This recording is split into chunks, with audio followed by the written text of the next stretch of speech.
तो आपने बताया कि इंडस्ट्री ने फाइनली जाके आवाज़ उठाई थी, उसके पहले ही लेकिन कई थ्रेट्स आने शुरू हो गए थे, लोगों को आर्टिस्टों को फोर्स किया जाता था कि फिल्म करिए, ये करिए।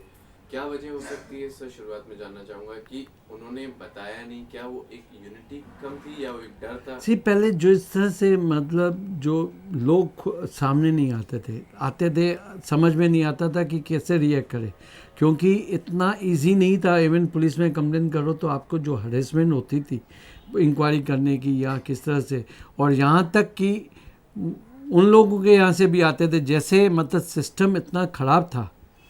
आप पुलिस स्टेशन गए नहीं हो, उनको पहले पता चल जाता, अच्छा आप लोग जो है पुलिस स्टेशन गए हो। तो वो एक सिस्टम जो है एक बहुत ख़राब था कि हमसे पहले उनको पता चल जाता था कि हम किसको जाके मिले और क्या किया। लोग डरते थे कि पुलिस में भी ना जाए, अगर जाएंगे तो उनको पहले पता चल जाता। तो एक हैंड एंड ग्लोव्स की जो बात है, वो डिपार्टमेंट में जो ना कई लोग थे, इनको इन्फॉर्मेशन जाती थी पहले, तो इसलिए लोग डरते थे। लेकिन जहाँ ये सिस्टम हुआ, इन्होंने कॉन्फिडेंशियल जो है सिर्फ हमें बताया था कि सीपी को हम राइटिंग में कंप्लेंट देते थे और या जॉइंट सीपी को देते थे, तो ही वाज टेकिंग केयर कि किस तरह से उनको सिर्फ इंफॉर्मेशन मिलनी चाहिए कि इनको मतलब किसी को थ्रेट है। हालांकि दे वर मॉनिटरिंग ईच एंड एवरीथिंग, क्योंकि मोबाइल तो थे नहीं, लेकिन फिर भी मॉनिटर करते थे। इनका नेटवर्क बहुत स्ट्रांग था, लेकिन शायद पहले विल नहीं थी, और उसके बाद जो है ये विल पैदा हुई, और जिस विल की वजह से ये आज कुछ देखने को नहीं मिल रहा है। तो दैट्स अ मेन रीज़न।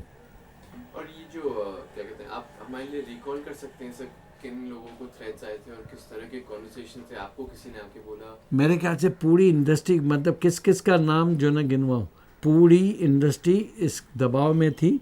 और मेरे ख्याल से टॉप मोस्ट नाम किसी का भी लीजिए, चाहे वो मनमोहन शेट्टी हो, चाहे वो यश चोपड़ा हो, सुभाष घई हो, राजकुमार संतोषी, राकेश रोशन, गुलशन राय, जो नामचीन उस वक्त जो है जिनकी फिल्में टॉप में जाती थी, ईच एंड एवरी वन, अपना गिरधारी लाल सक्सेना, रैमनॉल्ड लेबॉडी के मालिक, मतलब हर मेरे छोटे से छोटा, बड़े से बड़ा एक्टर, जितने वन टू ऑल एक्टर्स। तो मुझे नहीं लगता कि कोई भी इंडस्ट्रीज़ में जो चलता है वो बचा होगा। जिसने अगर जो है जिसके पास नहीं आई वो झूठ बोलता है या उसने नहीं बताया। मेरे ख्याल से 99.9% जितने भी एक्टर्स थे, एक्ट्रेसेस थी, प्रोड्यूसर थे, डायरेक्टर थे, सबको है।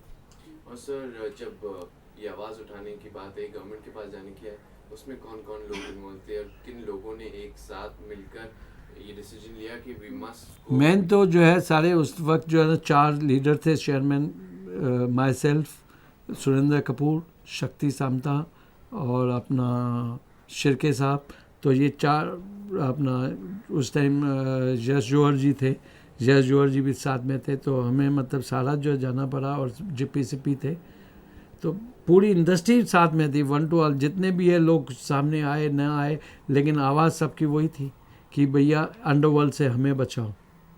क्या सर कभी आपको कोई थ्रेटनिंग कॉल आया या कभी आप अवेयर रहे कि अंडरवर्ल्ड ने आपको कभी कुछ? जी बिल्कुल, मुझे आया, कॉल आया। मुझे सिर्फ ये आया कि जिस तरह से मैं प्रचार कर रहा हूँ और जिस तरह से मैं सबको डिपार्टमेंट में लेके जा रहा हूँ और सबके लिए बोल रहा हूँ, स्पीकर इंडस्ट्री का बना हुआ हूँ, तो ये अपना जॉब छोड़ दूँ मैं, वरना तुम पे अटैम्प्ट एक बार हुआ है, तुम बच गए हो, और दोबारा जो है अगर ऐसे करोगे तो तुम्हें हम नहीं छोड़ेंगे। तो मैंने कहा भैया मैं तुम्हारा प्रचार कर रहा हूँ और इसकी वजह से तुम्हें पब्लिसिटी मिल रही है, और मेरा काम है, तुम अपना काम मेरी वजह से छोड़ोगे नहीं।